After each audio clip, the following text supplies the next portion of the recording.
صحابہ میں سب سے لمبی عمر پائی ہے حضرت سلمان فارسی رضی اللہ تعالیٰ عنہ۔ 350 سال ان کی زندگی ہے۔ اتنی زندگی صحابہ میں سے کسی کی بھی نہیں ہے جتنی حضرت سلمان فارسی رضی اللہ تعالیٰ عنہ کی ہے۔ بنیادی طور پہ یہ ایک مجوسی کے بیٹے تھے اور بڑے امیر کبیر خاندان سے تعلق رکھتے تھے۔ یہ اپنے باغ میں جاتے تو راستے میں ایک راہب کا کٹیا تھا، یہ گزرتے گزرتے اس کے پاس رکنے لگے تو اس کی باتوں میں وحی کا اجالا تھا تو اس کی باتیں اچھی لگنے لگی۔ باپ کو پتہ چلا تو اس نے کہا کہ ہم مجوسی ہیں، آپ کو پوچھتے ہیں اور یہ نصرانی ہے، تم اس کے پاس نہ بیٹھا کرو، کہیں تمہارا دین نہ لوٹ لے۔ لیکن ایسی طلب جاگ گئی تھی دل میں کہ وہ باز نہ آئے۔ باپ کو پتہ چلا تو اس نے گھر سے نکال دیا اور یہ دور جا کے کہیں ایک گرجا گھر میں ایک پادری کی خدمت کرنے لگے۔ اس نے ساری زندگی شفقت کے سائے میں حضرت سلمان فارسی کو رکھا۔ ناز و نعام سے پالا ہوا بیٹا گھر چھوڑ کے حق کی تلاش میں نکل کے اس کے گرجا گھر میں پہنچا تھا۔ جب اس کا آخری وقت آیا تو اس نے بلایا اور بلا کے کہا کہ میں زندگی کی سانسیں پوری کر چکا ہوں، اب میرے انتقال کے لمحے قریب آ گئے۔ تو نے بڑی میری خدمت کی ہے تو میرے بعد تو غموریا چلے جانا، وہاں کا جو راہب ہے فلاں اس کا نام ہے، تو اس کی جا کے خدمت کرنا، تجھے حق مل جائے گا۔ حضرت سلمان فارسی کہتے ہیں کہ میں اس کی تدفین کے بعد غموریا چلا گیا اور جو اس نے نشانیاں بتائی تھیں اس نشانیوں کا راہب مجھے مل گیا۔ میں ایک زندگی گزاری اس کے پاس اور اس کی خدمت کرتا رہا اور میں حق کا متلاشی تھا۔ ایک وقت آیا کہ اس کا بھی آخری وقت آ گیا اور اس نے مجھے تنہائی میں بلا کے کہا کہ کوئی ایسا شخص نہیں رہا جس کے پاس میں تجھے بھیج سکوں، اور میرا وقت آخر آ گیا اور تو نے سچائی کے ساتھ حق کی تلاش میں میری خدمت کی ہے۔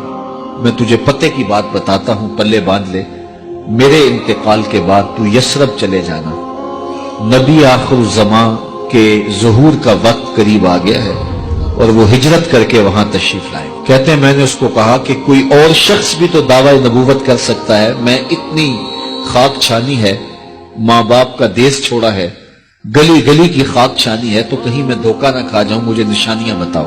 تو اس نے 3 نشانیاں بتائی۔ کہا ایک تو صدقہ قبول نہیں کرے گا، دوسرا ہدیہ رد نہیں کرے گا، تیسرا 2 کندھوں کے درمیان مہر نبوت ہوگی۔ 2 دن کے بعد اس کا انتقال ہو گیا۔ کہتے ہیں میں وہاں سے تدفین کے بعد اٹھا اور یثرب کی جانب روانہ ہوا۔ راستے میں ایک قافلہ تھا اور وہ یثرب ہی جا رہا تھا، تو میں ان کے ساتھ شامل ہو گیا کہ میری منزل بھی وہی ہے، لیکن انہوں نے مجھے اکیلا سمجھ کے پکڑ لیا اور غلام بنا لیا۔ لیکن میری خوش قسمتی یہ کہ انہوں نے مجھے بیچا جا کے یثرب میں، اور وہاں ایک یہودی نے مجھے خرید لیا اور اپنے باغ میں کام کاج پہ لگا لیا۔ میں روزانہ ان ہمایوں لمحوں اور ان حسین گھڑیوں کا منتظر تھا جن کے لیے میں نے در در کی خاک چھانی تھی، کبھی عرش پر، کبھی فرش پر، کبھی ان کے در، کبھی در بدر۔ غم عاشقی تیرا شکریہ میں کہاں کہاں سے گزر گیا۔ کہا ایک دن میں اپنے باغ میں کھجوریں توڑ رہا تھا کہ ہوائیں گیت گانے لگی اور طلع البدر علینا کی صدائیں گونجنے لگی۔ میں نے جلدی سے چھلانگ لگائی اور بھاگ پڑا۔ میرا آقا سمجھا شاید غلام بھاگ گیا، اس نے دوڑ کے مجھے پکڑ لیا۔ میں نے اس کو کہا میں بھاگا نہیں ہوں، یہ جسم تیرا ہی غلام ہے لیکن دل نوکر کسی اور کا ہے۔ میں کچھ کھجوریں لے گیا اور حضور کی خدمت میں حاضر ہوا اور جا کے میں نے پیش کی، اور میری نیت صدقے کی تھی۔ تو میں نے جب پیش کی تو فرمایا ہم نبی ہیں، صدقہ قبول نہیں کرتے۔ کہتے ایک نشانی پوری ہو گئی۔ اب کچھ دیر ڈال کے میں پھر کھجوریں لی اور میری نیت ہدیہ کی تھی۔ میں حضور کی خدمت میں جا کے پیش کی تو حضور نے قبول فرماتے ہوئے کہا ہم ہدیہ قبول کر لیتے۔ کہا 2 نشانیاں پوری ہو گئی، اب تیسری نشانی رہتی تھی۔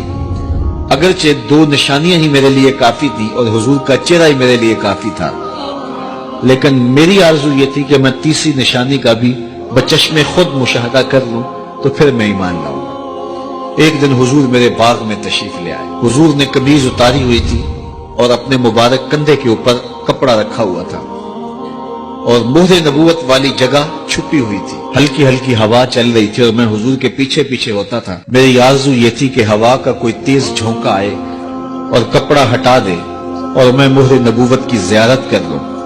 حضور میرے ارادہ قلب سے آگاہ ہوئے، فَأَلْقَى إِلَيَّ رِدَاءَهُ،